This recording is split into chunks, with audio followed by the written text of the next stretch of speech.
સુરત શહેર એસઓજીએ મુંબઈથી mephedrone drugs લાવી શહેરમાં વેચાણ કરવાના ઈરાદે આવેલા 3 શખ્સોને ઝડપી પાડી મોટું નેટવર્ક બહાર લાવ્યું છે. સુરત શહેર એસઓજીએ no drugs in Surat city અભિયાન હેઠળ મોટી કાર્યવાહી કરતા મુંબઈથી મેફેડ્રોન ડ્રગ્સ લાવી સુરતમાં વેચાણ કરવાની તૈયારીમાં રહેલા 3 શખ્સોને સચિન કપલેઠા ચેકપોસ્ટ નજીક ઝડપી પાડ્યા. પોલીસે આરોપીઓ પાસેથી ડ્રગ્સ, કાર અને મોબાઈલ સહિત કુલ ₹8.60 લાખથી વધુનો મુદ્દામાલ જપ્ત કર્યો છે. સમગ્ર ડ્રગ્સ સપ્લાય નેટવર્ક સુધી પહોંચવા તપાસ શરૂ કરવામાં આવી છે.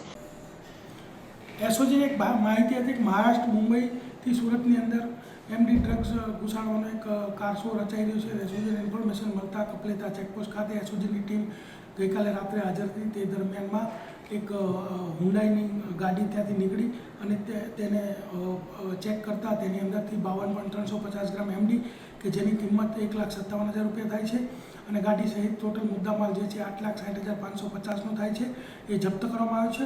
અને 3 આરોપીઓ દાનિશ હારૂન શેખ કુરેશી, સૈયદ ઝહીર હુસૈન અને મનોજ શ્રવણ ચૌધરી ત્રણેયને ધરપકડ કરવામાં આવે છે. સચિન પોસ્ટેમાં ગુનો દાખલ કરવામાં આવ્યો છે.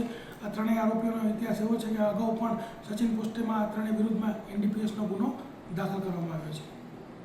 Bureau report, setter TV news, Surat.